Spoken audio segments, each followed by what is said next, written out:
Hey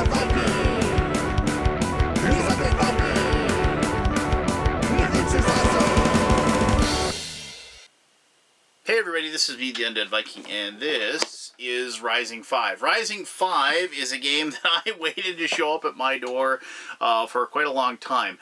Not one, but two copies got lost somewhere along the way as they crossed over the Atlantic Ocean, and I finally got a hold of my copy like 2 or 3 days ago that the company was sending me so I could do a video for it. I was supposed to have this, you know, a long time ago when this Kickstarter was going, like right away at the very beginning, so I do apologize. This video is coming like right at the tail end of the campaign, but I was super excited to get it, and I've played it now with my friends and my family, and I had a heck of a lot of fun with it. Now, this is a cooperative game.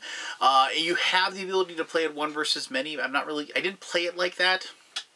I read the rules for it and I saw how it worked, but I mean, it basically works the exact same way as the co-op game goes, but this is a game that uses an app. It uses an app to like take the role of the bad guy. As you know, like there's other games out there that are now used to have that one versus many, but they've replaced it with an app, you know, and like it's really revitalized some of those games that are out there that has that. People like the ability to work together, and they really like having that like kind of impartial, neutral computer, you know, so it's just like you don't figure out people's proclivities and ideas and what have you. It is one of those things. It also removes any possibility of error on the part of that nemesis that you're going up against. Now, when I was growing up, one of the games that I played, my sister, my older sister, she's awesome, she always tried to make me play the game Mastermind all the time, and I really appreciate the fact that she did that. I mean, it was one of her absolute favorite games. If I had to pick like a favorite game growing up, that was probably it for her. It was, you know, in so many different ways, it was like exactly, you know, like this like game that hit on all cylinders for her, and I had to just crawl my way through it to really learn how to play it. And I mean, because I just didn't grasp it. I mean, if you have never played Mastermind, I apologize. It's a deduction game where each person picks a certain number of colored, like basically pegs, and then each person makes a guess at what the other person has, and you kind of go back and forth and you try to figure out what the other person has. So I really enjoyed that game because I eventually learned it and I got kind of good at it, and I kind of figured out the whole deduction process. It was so much more on a bigger level than, say, like Clue was or anything like that. And so it was a very formative game for my like board game, tabletop game growing up, you know, like maturing, if you will. And so this game, Rising 5, uses that deduction thing going on. You have these cool little runes that you'll be using, and you're trying to figure out the exact 4 runes that are going to be used that basically unlock or close this gate that prevents these monsters from coming out. And so in the meantime, though, you don't just keep guessing every turn. It's one of those things where you have to kind of be constantly kind of fighting these monsters. You got to be going on these little quests, and you got to be helping each other out by like aiding them in their quests and asking them to aid you as well. Each character has its own special power, you know, so it has all those things that you really look for in a co-op game, but then it has this really cool base process, which is the deduction game, which I really enjoy. So let me show you how Rising 5 is played, and then we'll come back here and we'll talk a little bit more about why I dig it. Alright, cool.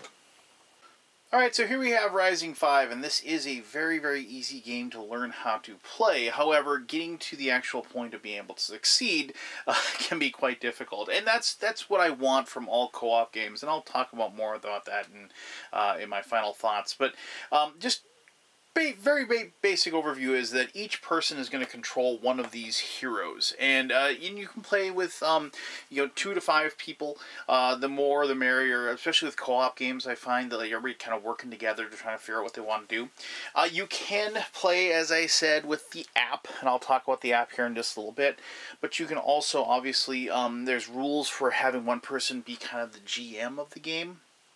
I'm not really going to go into that because I found that with this one, sometimes it's fun to have that one person against many thing going on, but with this one, because of, well, you know, the fact that, like I mentioned, like Mastermind was like a game that I played a lot of, I like the whole process of having the app or the computer or what have you, figuring that out, and just it remaining a mystery and having everybody else try to figure those things out and decide them. So the big thing in this game is what you're trying to do is you're trying to figure out which 4 runes go around this little centerpiece there, and the runes are located over there. And you start off by just putting 4 random ones out there.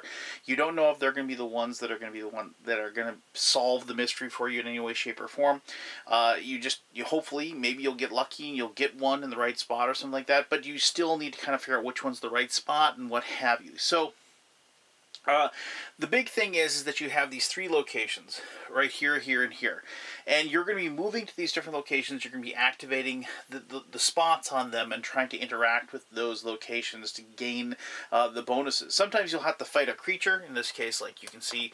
And these are the low-level creatures. You'll notice the backs of these are like gray, and these are like the starting cards for those spots. But I'll show you some of the other cards here in just a little bit. But as you go through the deck, there's more varied and tougher encounters as well. But like these are the ones you're going to start with. So this is just really basically, this is a creature. It has 1 strength, meaning you have to beat it. You know, it's 1 strength. You have to roll against that and try to defeat it. You can always lose a combat though, and I'll explain that in just a little bit. And then the reward for it is listed below. You notice there's that green cube there, and you notice that there's these green cubes here. In order for you to attempt to figure out if whether or not you have the correct runes in the right places, you have to get all 4 of those green gems on all 4 of those little pedestals, and then at that point you can attempt your try at the location in there. Some of these things are like this particular is telling you get to draw a treasure, and there are, you know, there's 4 treasure cards that you can pick from that'll allow you to do certain effects. You'll also notice that there are relics as well over there, and those are things you can gain as well. Relics have special powers. You can probably determine them, like this one will defeat a monster. This one will give you 3 green cubes. This one allows you to avoid one of these dark red sun cards. Now these dark red sun cards are shuffled into that main deck, and I'll talk about that main deck here in just a second. But the big thing about this game is that basically when you fail, like if you were to fight this monster and you failed at it, you see there's that 1 little red token there.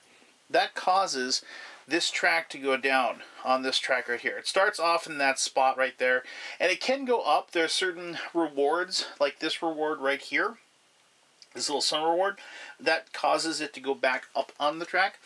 If, for whatever reason, you ever have it go all the way down, you immediately lose the game.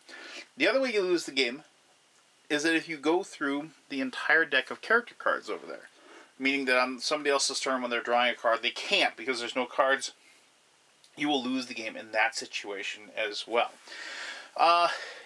This one I'm just going to show it to you really quick. This is like considered to be like a helpful guide or what have you. And so if you activate this card, you get to either take the green cube or adjust the track up by 1. So, and just so I can show you some of the other cards that you have access to. So, you know, some of the monsters, they get tougher, as you can see. Like you can see here, they have a strength of 4, and then, you know, they have the 2 green cubes as the reward. You know, and here's even one that has a strength of 5, and you can see that it has a bonus of, it gives you this relic. You know, the relic's over there if you can defeat it.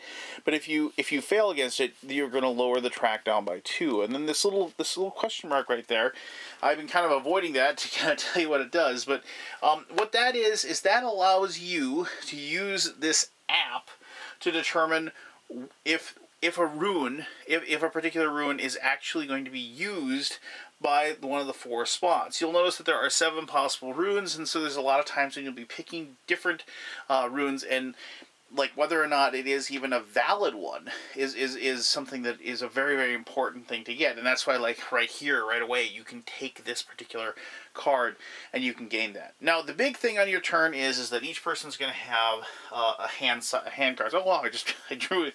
That got folded in there pretty nicely. So starting off, you know, with the full 5 players, you're going to have a hand size of 5. And the cards themselves are going to have like different pictures of the different heroes on there. Now, normally that doesn't matter at all as far as like, you know, whether or not you're successful and whether or not what you can use the cards for. Basically, the cards are used as a resource to allow you to do pretty much everything. It allows you to move to a different spot, so you can go over here.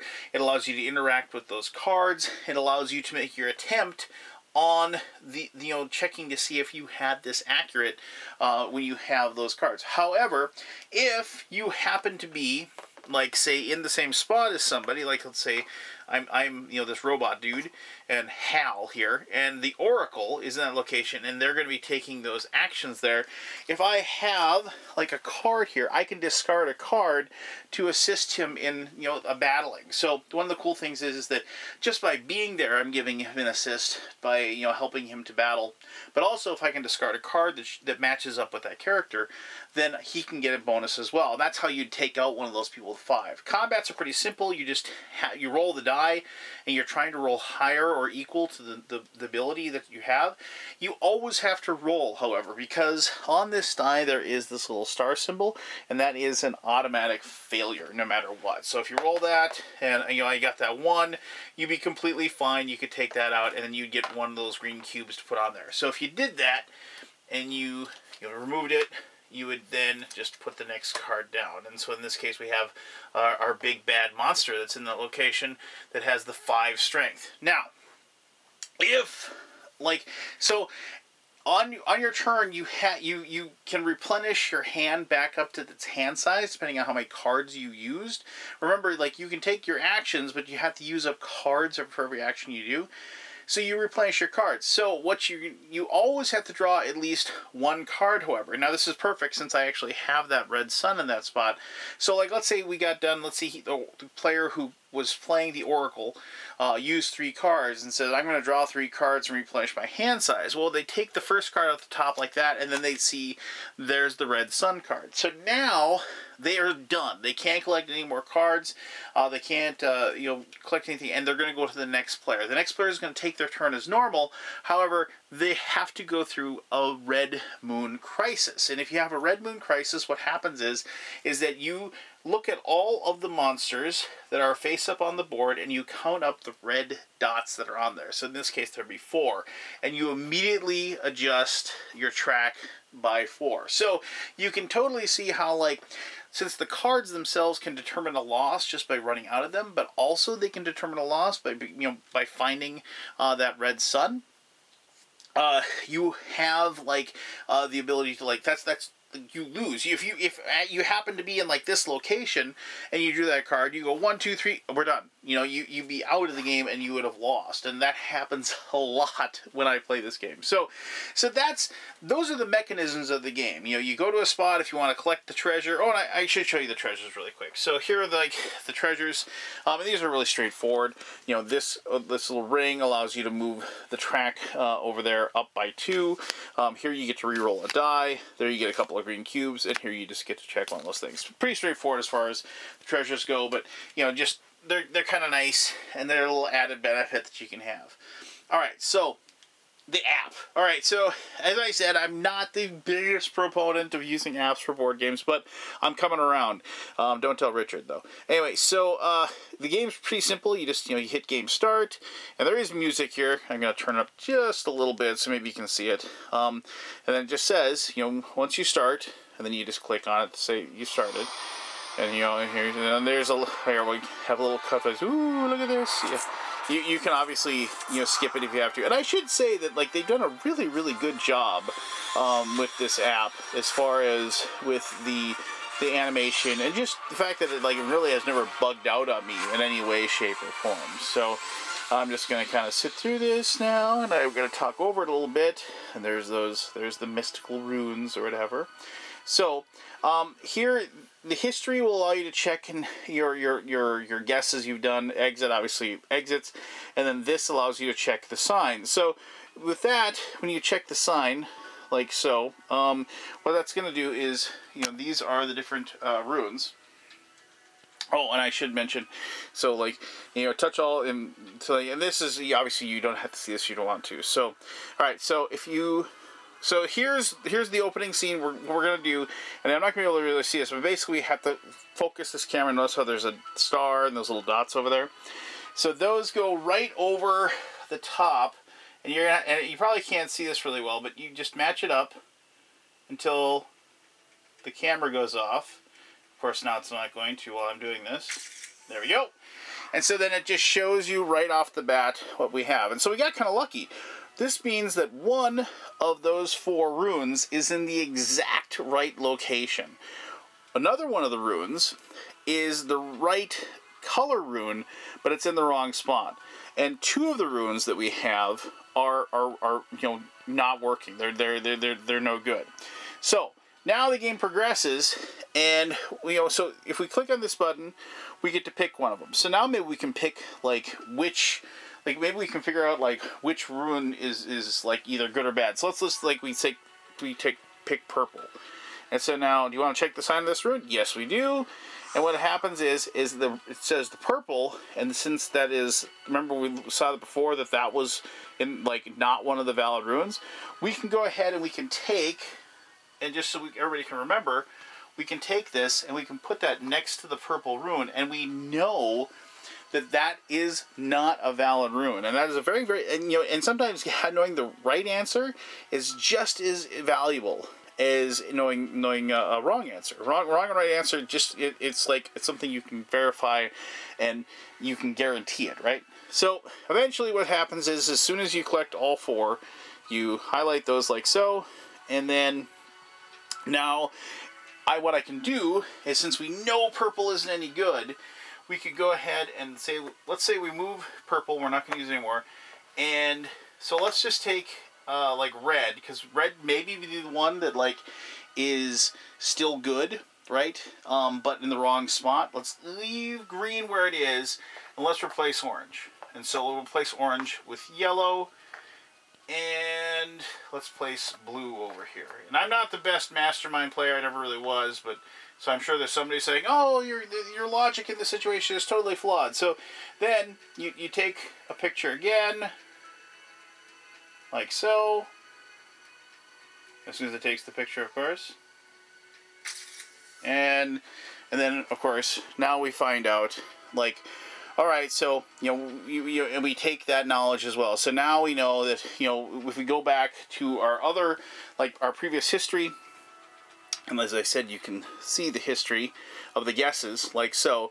You can see that, well, we took one off, remember? So, we actually, and this is actually really helpful for me, because, remember, we took one completely off. We took blue completely off in this case, and, look, and we moved blue, and we moved red from there to there. So it's pretty much the same, since the red spider was correct. The spider was correct where it was, and we only moved one, right? So the chances are in this situation, what we have is that red probably needs to be there, and since we removed the purple one because of the fact that we knew that wasn't valid, and we replaced it with a brand new color. And so then that turned out to be that one. And so, of course, now I'm going to think for a second. So, after staring at it for a few moments, we know green is probably the snake, right? And so, because the green was here and here, and it's there and there. And so, green is probably no good. And the fact is that orange is probably going to end up being this cat, and it was in the wrong location. So, the orange needs to come back on and be placed. Red was probably the spider, and because we moved it and the spider's down there, so now we've got to move the spider up. And we got exceedingly lucky, in my humble opinion, that when we added we added orange on up here, or I'm sorry, we added yellow up here. My gut, since red is probably in that location, my gut says yellow is in the exact right spot as well. So if we moved red back to this location, like so, we know that those 2 are correct. And then, since we need to bring orange back on, and we know that, so orange would have to be one of these 2 spots. So let's go ahead and put orange over here. And this is normally, you'd have to play through the game to kind of get to that location. And I'm almost positive that those 2 are going to be invalid. So let's go ahead and take light blue and put it on there. And let's see if we get lucky. I mean, this would be exceedingly lucky if I managed to pull off the win in this situation. And remember, you don't get to keep guessing. This is a situation where you have to get the 4 green cubes into these locations to even have the option to guess. And so you're going to be, having to go on the little adventures and everything on the board as well. So let's go ahead and let's see if I get lucky here.